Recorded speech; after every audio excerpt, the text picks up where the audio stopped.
জনাব মোশাররফ আহমেদ ঠাকুর, একটু আপনার কাছে জানতে চাই, ফেনীতে নিজাম হাজারীর ঘাটলা এখন বিএনপির ঘরে ঘরে, শিরোনামের খবরটা নিশ্চয়ই আপনি পড়েছেন, আজকে বেশ বড় করে খবরটি এসছে দৈনিক, একটা জাতীয় দৈনিকে, এবং কারা এখন নতুন মুরব্বী, কে কোথা থেকে কত চাঁদা নেন, কারা নেন, পুরো বিস্তারিত বর্ণনা সেখানে এসছে। বিএনপি কয়েক হাজার নেতাকর্মীকে বহিষ্কার করেছে, তাদের সাসপেন্ড করেছে, তারপরেও কি আসলে কমলো মাঠ পর্যায়ে নেতাকর্মীরা, কতটা সতর্ক হলো আসলে? ধন্যবাদ আপনাকে, আপনার দর্শক শ্রোতা, অপর দিব্যিক আলোচক। প্রথম কথাটা হলো যে একটা রাজনৈতিক দলের দুটো অবস্থা থাকে। একটা অবস্থা থাকে party in position, party in opposition.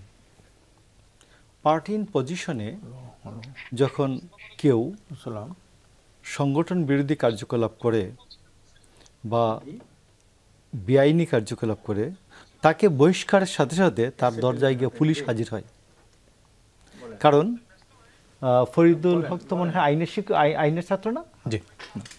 তো ওখানে দল যখন বহিষ্কার করে তখন একটা প্রাইমা ফেসি দাঁড়ায়, মানে প্রাথমিক সত্যতা দাঁড়ায় যে তোমাকে তোমার দল বহিষ্কার করেছে চাঁদাবাজির অভিযোগে।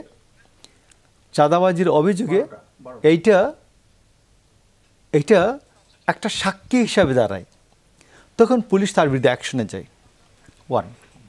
আর নাম্বার 2 হচ্ছে হোয়েন পার্টি ইন অপোজিশনে যখন থাকে তখন তো দৌড়ের উপর এমনি থাকে, সরকারি দলের চাপে থাকে, তো কোনো বেআইনি সুযোগ সুবিধা নেওয়ার কোনো ব্যবস্থা নাই। তো বাংলাদেশে এখন এমন একটা অবস্থা, এটা আমরা রাজনৈতিক দলগুলি আমরা not party in position, not party in opposition.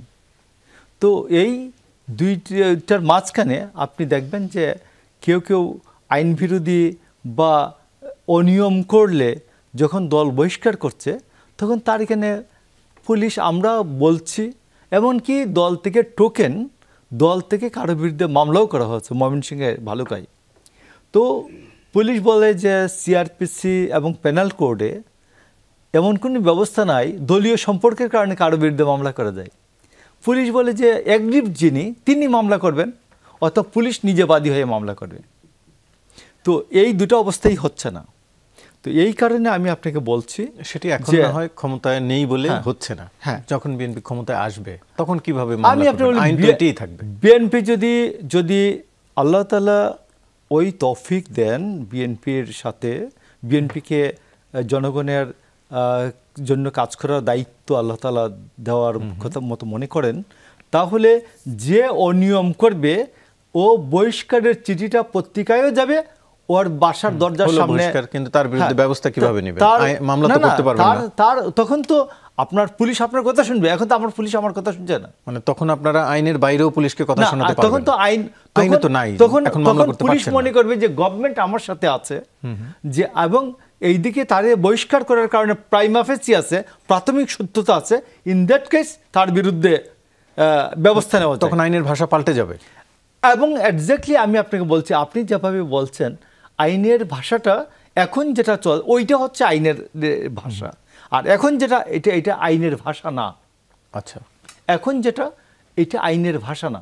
এটা আমি জানি না গভর্নমেন্ট থেকে ইনস্ট্রাকশন, ক্ষমতায় যিনি থাকবেন পুলিশের কথা তার শোনাটাই আসলে ভাষা।